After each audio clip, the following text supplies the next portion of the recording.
तेजस्वी जी के कारनामों को यह बिहार नहीं जानता है क्या? उनके अत्याचार को कौन नहीं जानता है? नफरत की राजनीति करने वाले, सिर्फ अपने परिवार के लिए गरीबों की खून चूसने वाले, उसका हक मारने वाले और हमेशा अपराधियों को संरक्षण देने वाले तेजस्वी जी क्या बोलेंगे? आरजेडी क्या बोलेंगे? 17 महीनों में जो उनके कारण बिहार की विधि व्यवस्था चौपट रही है, विकास उनके कारण बाधित रही है और अपराधियों को जो संरक्षण मिलता था आरजेडी और तेजस्वी जी के द्वारा, जिसके कारण ही तो नीतीश जी तबाह थे और एनडीए में आए और नीतीश जी बिहार का विकास चाहते थे। सीएए कानून का जो विरोध कर रहे हैं, उनके अंदर मानवता समाप्त हो गई है और यह वोट के लालच में तुष्टीकरण के तहत यह कर रहे हैं, जो अच्छी बात नहीं है। इस कानून का विरोध कर रहा है, इसका मतलब है कि उसके अंदर मानवता समाप्त हो गई है और सत्ता के लालच में, वोट के लालच में, तुष्टीकरण के तहत इस प्रकार का वो विरोध कर रहे हैं।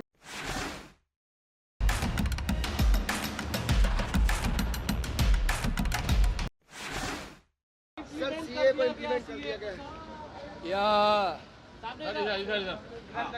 ठीक है। अरे इधर लगाओ ना यार, बोलिए। माननीय प्रधानमंत्री आदरणीय नरेंद्र मोदी जी जो देश के साथ वादा किए थे कि हम सीएए कानून लाएंगे और उसको उन्होंने पूरा किया है। जो आज सीएए कानून के खिलाफ बोल रहे हैं, उनके अंदर मानवता समाप्त हो गई। अपने पड़ोसी 3 देशों में जहां धर्म के आधार पर उनके साथ अन्याय होता था, उनकी संपत्तियां लूट ली जाती थी, जला दी जाती थी, उनकी बहू बेटियों की इज्जत लूट ली जाती थी, जबरन धर्म परिवर्तन कराए जाते थे, उनके साथ मारपीट की जाती थी, हत्या कर दी जाती थी, परिवार के सामने, बेटे के सामने, पुत्र के सामने, पिता की, भाई के सामने बहन की, बहन के सामने भाई की।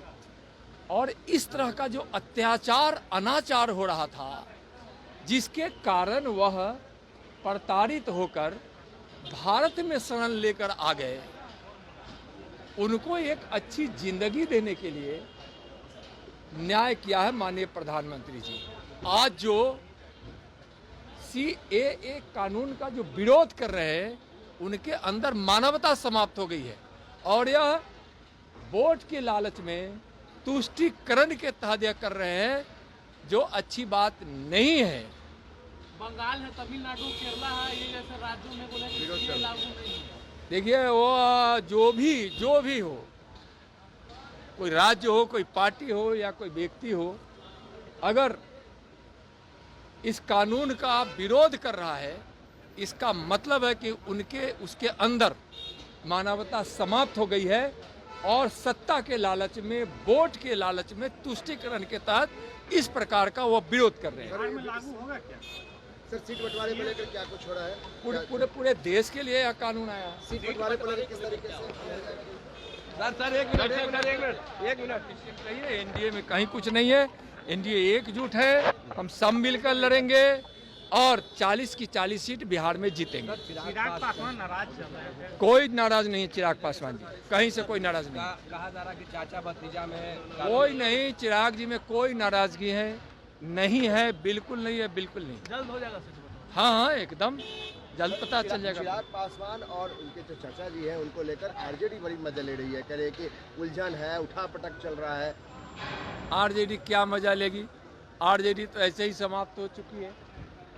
जो परिवारवाद की पार्टी है, जिसकी बुनियाद ही भ्रष्टाचार और घोटाला है, गरीबों को लूटना है, वो क्या बोलेगी? एनडीए में कोई खटपट नहीं है? कहीं कोई खटपट नहीं है, कोई खटपट नहीं है। बहुत जल्दी बंटवारा हो जाएगा, सीट बंटवारा बहुत जल्दी हो जाएगा। तेजस्वी यादव अभी भी जो काम किए गए 17 महीनों, उसका उदाहरण दे रहे हैं। उदाहरण दे रहे हैं, वीडियो जारी कर रहे हैं। आप तेजस्वी जी के कारनामों को यह बिहार नहीं जानता है क्या? उनके अत्याचार को कौन नहीं जानता है? नफरत की राजनीति करने वाले, सिर्फ अपने परिवार के लिए गरीबों की खून चूसने वाले, उसका हक मारने वाले और हमेशा अपराधियों को संरक्षण देने वाले तेजस्वी जी क्या बोलेंगे, आरजेडी क्या 17 महीनों बोलेंगे? का वीडियो जारी कर रहे हैं कि 17 महीने उन्होंने क्या किया, सब कह रहे हैं कि घर घर दिखाएंगे लोगों को। भाई 17 महीने में इधर भी 17 महीने का क्या जारी करेंगे वो? 17 महीने में जो उनके कारण बिहार की विधि व्यवस्था चौपट रही है, विकास उनके कारण बाधित रही है, और अपराधियों को जो संरक्षण मिलता था आरजेडी और तेजस्वी जी के द्वारा, जिसके कारण ही तो नीतीश जी तबाह थे और एनडीए में आए।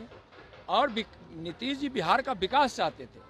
माननीय प्रधानमंत्री जी के नेतृत्व में जो विकास की गंगा देश के गांव गांव, घर घर, जन जन, शहर शहर पहुंच रहा है, उसको बिहार में नीतीश जी को करने नहीं तेजस्वी जी देते थे।